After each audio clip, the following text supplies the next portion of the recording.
Get a Job in Tech, episode 398. Types of employees that toxic bosses fear the most.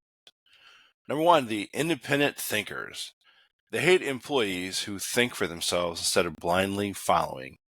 This is true in some of the industries, not necessarily tech industry, but the industries out there that this applies to. Number two, the self-starters. They feel threatened by those who don't need hand-holding. Number three, people who set boundaries. They can't control those who won't tolerate overworked and disrespect.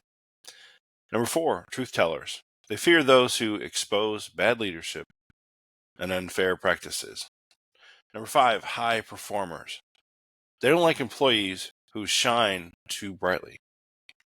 Number six, team players. They thrive on division, but you bring people together. Number seven, ethical professionals. They know they can't manipulate you into playing dirty. And this is just for toxic employers, managers, toxic managers.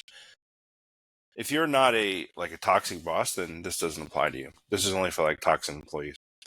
And perhaps I'd even go further as say those individuals who work with you, who aspire to be a manager, and if they have these traits, you don't want to work for them either. So if you ever work for a company and hey, come on back. No, I'm good. I'm good. You can easily get a better job. But like I said, in the tech industry, these types of things do exist, especially if they know the key is not to say a lot. Let them guess what you're about. If you go in and you just blab, blab, blab, talk about everything under the sun, about everything, there should be a mystery about you. Just a mystery about you. Only do work stuff, work-related things, especially if you're in the office. If you're remote, it's very easier to do that because you're remote. You don't see them anymore. It's not a big deal. You just collect the paycheck, you're done.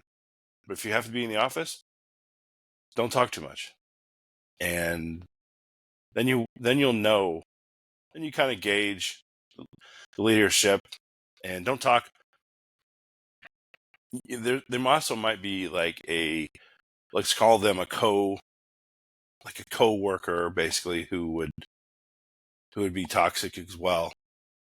Generally, if they've been there 10, 15 years in their same position, you could see how they could be, they want it their way, essentially.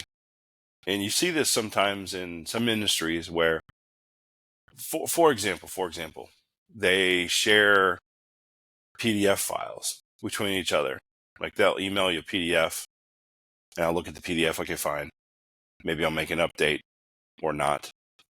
Or a Word document, that's even better. Word document, I'll update it, and I'll email you back to you.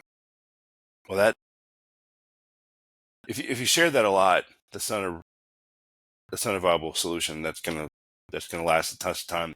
And probably the reason is they haven't updated it is because they don't know SharePoint.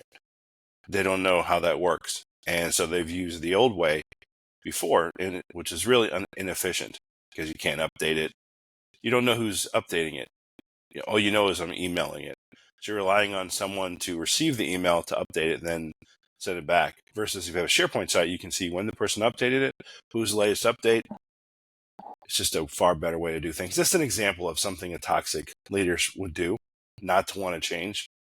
And it can make you feel frustrated. Thanks, Todd. We'll see you next one.